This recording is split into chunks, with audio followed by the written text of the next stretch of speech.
Meus irmãos, a paz do Senhor, então nós vamos estar dando sequência com a nossa segunda aula do curso de português. Tá?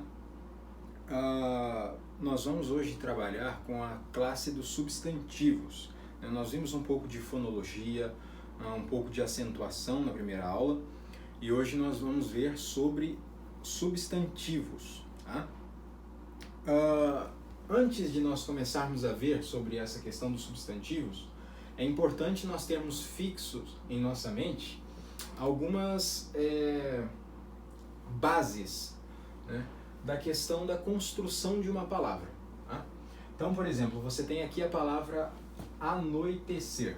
Tá? Eu separei ela aqui porque os irmãos precisam ver uma coisa.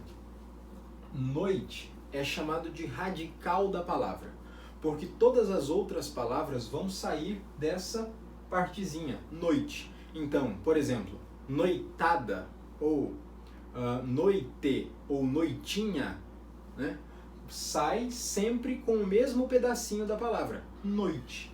Então o final pode mudar, por exemplo, noitada, mas o noite sempre vai haver. Ele é o radical, é a base da palavra. Depois disso, você tem o que pode ser acrescentado depois, que é o exemplo do esser, né? Noitecer. É chamado de sufixo. Se fosse noite, o e seria o sufixo. Se fosse noitinha, o inha seria o sufixo. Se fosse noitada, o ada seria o sufixo. Então nós temos aqui o sufixo esser. E no início da palavra você tem o a. Anoitecer. Esse a, antes do radical da palavra, é chamado de prefixo. Tá? Os irmãos precisam ter claro em mente a construção dessa palavra. Tá? Vamos lá. Então hoje nós vamos trabalhar com o substantivo nessa segunda aula, certo? Os substantivos, eles podem ser próprios, comum, concreto, abstrato ou coletivo. Os irmãos então abram aí na página 25 do livro, né? Lembrando que os irmãos precisam ter em mãos o livro do curso prático de português, né? Pregue, mas pregue em português, um caderno também para fazerem suas anotações, certo? E acompanhar a aula com o livro. Então você tem a divisão dos substantivos na página 25. Primeiro, substantivo é a palavra que dá nome aos seres em geral, certo? Então tudo aquilo que você nomeia geralmente é um substantivo. Bom, o substantivo próprio é um nome, certo? Por exemplo, João, Mateus, Samuel é um nome próprio, substantivo próprio, dá nome a alguma coisa, sempre escrito com letra maiúscula. Um substantivo comum é um nome que se aplica a seres gerais, tá? De uma mesma espécie. Por exemplo, discípulo, que é o exemplo que você tem no livro, tá? Lápis, esses materiais, cadeira, mesa. Tá? Você tem o substantivo concreto, que são seres que têm uma existência independente de outros, exemplo, vento, Deus, homem. Tá? Eles não dependem de outro substantivo para existir. Você tem o substantivo abstrato, certo? Que é aqueles cuja existência dependem de um outro ser para se manifestar. Exemplo, um sentimento. O sentimento se manifesta em quem? Em um ser, que é o homem. Então, o sentimento é um substantivo abstrato. Exemplo, amor, alegria, tristeza, isso se manifesta em alguém, que é o homem. Então, é um substantivo chamado abstrato.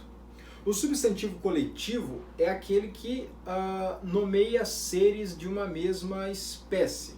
Então, os irmãos têm alguns exemplos ali. Cardume é um substantivo coletivo que designa muitos peixes, certo? Substantivo coletivo. Bom, quanto à formação dos substantivos, eles podem ser simples, compostos, primitivos ou derivados. Tá? O substantivo simples, está aí na página 26, é formado por apenas uma palavra, podemos dizer assim. Exemplo, flor ou pedra. O substantivo composto já é formado por duas palavras. Exemplo, você tem ali peixe-boi, pão de ló ou passatempo. O substantivo primitivo é aquele que não provém de nenhuma outra palavra. Exemplo, chá. Chá não provém de nenhuma outra palavra. Agora, chaleira vem de chá. Então, um substantivo derivado. Ele deriva de um substantivo primitivo, certo? Você também tem a flexão dos substantivos. Os substantivos podem ser flexionados por gênero, por número ou por grau. Se eles são flexionados por gênero, eles podem ser masculinos ou femininos. Quanto ao número, eles podem ser singular, um ser apenas, ou plural, mais de um ser. E podem ser também flexionados de acordo com seu grau, aumentativo ou diminutivo. Exemplo, casinha, diminutivo, casarão, aumentativo. Certo? Bom, quanto à flexão dos substantivos, você tem aí na página 27 do livro a flexão de acordo com o gênero e a formação de cada gênero. Você tem a formação de uma palavra no masculino, geralmente acrescentando o, a formação de uma palavra feminina, geralmente acrescentando o a. Lembrando que a videoaula é apenas uma síntese do capítulo, não é o capítulo completo. Então os irmãos precisam ler o livro antes de ver a aula, ou acompanhar com a aula e depois ler sozinho em casa. Tá? Você tem também aqueles substantivos que são comuns de dois gêneros, né? Tá na página 28 aí. Eles têm a mesma forma tanto para o masculino como para o feminino. Exemplo, paciente. Paciente pode ser um paciente feminino ou masculino. Tá? Você tem os chamados substantivos sobrecomuns. O que são substantivos sobrecomuns? São substantivos que possuem apenas um gênero. Tá? Então, eles são usados para designar o masculino e feminino com a mesma palavra. Exemplo, testemunha. Pode ser a testemunha, né? Homem ou fêmea, tá? Ou mulher. Só que nos substantivos sobrecomuns, que eles são chamados, né?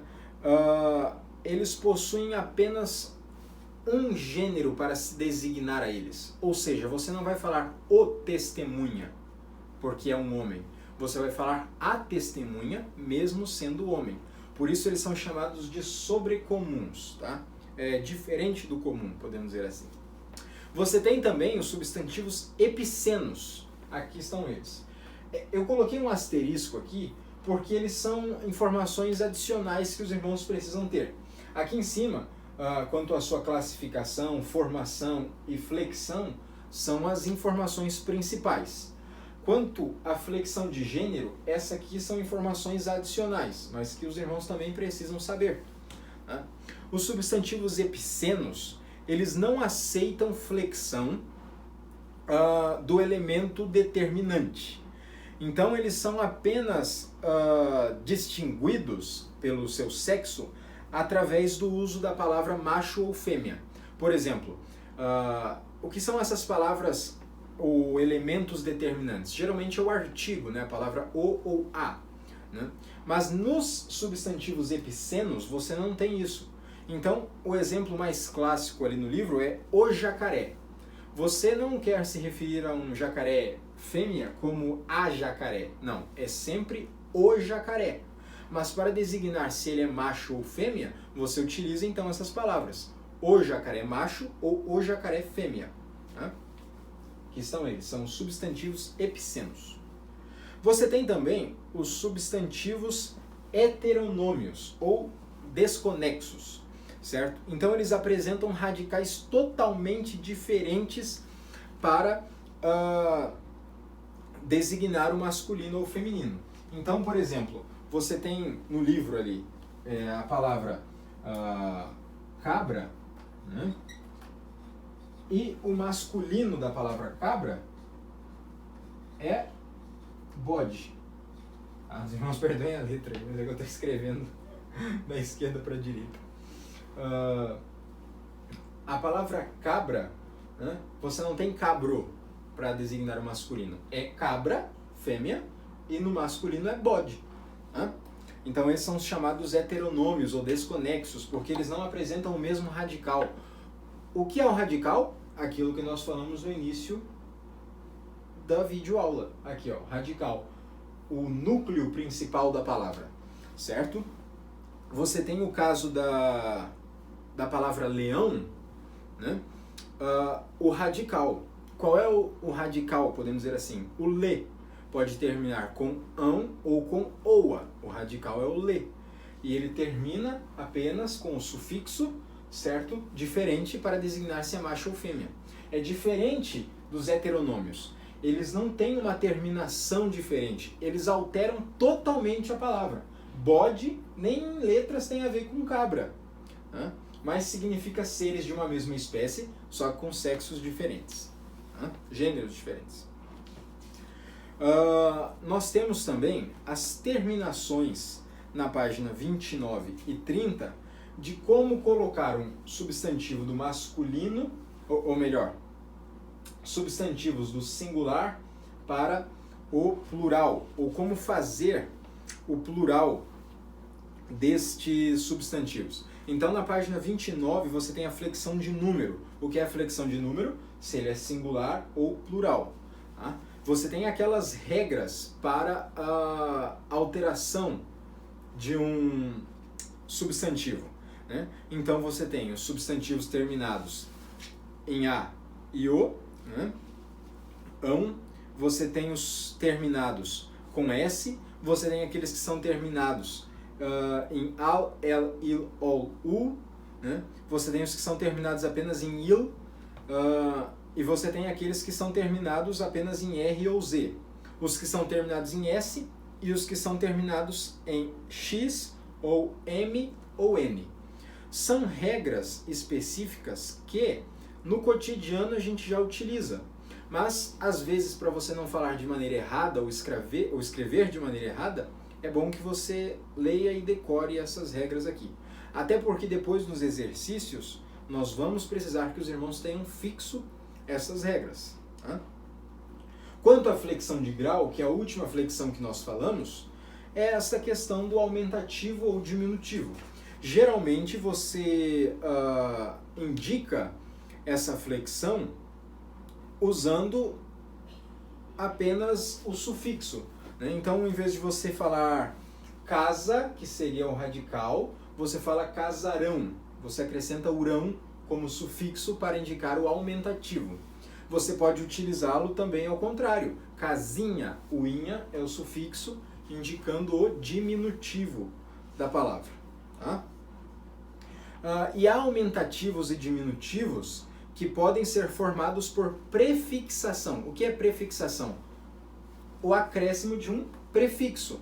É o caso do mercado. Quando ele é um mercado grande, você fala supermercado. Então você acrescenta um prefixo na palavra mercado. E fica supermercado, indicando um aumentativo. A indicação de grau pode ocorrer também por meio do uso de adjetivos que indicam um aumento ou a diminuição. Exemplos que o livro dá: buraco grande, né? Mar imenso, projeto minúsculo, livro pequeno, né? Mesa grande. Tá? Você pode utilizar adjetivos para indicar o aumentativo ou o diminutivo, certo? Os irmãos têm na página 33 as atividades de apoio, certo? Que são as atividades para decorar essa lição que nós fizemos. Uma lição curta, né? Sobre a classe gramatical dos substantivos. Lembrando, irmãos, que para que seja validada a presença no curso, podemos dizer assim, você precisa dar um like no vídeo, fazer um comentário, certo? E para que a sua presença seja contada como aula assistida. Nós não criamos uma plataforma específica, apenas estamos lançando no YouTube para que seja mais acessível a todos os irmãos e a igreja também. Então, para que os irmãos que estão inscritos no curso e já possuem o livro, é apenas fazer isso. Curtir e comentar para que no registro a gente assinale que o irmão tem a aula concluída. Certo? Deus abençoe os irmãos. E essa foi a aula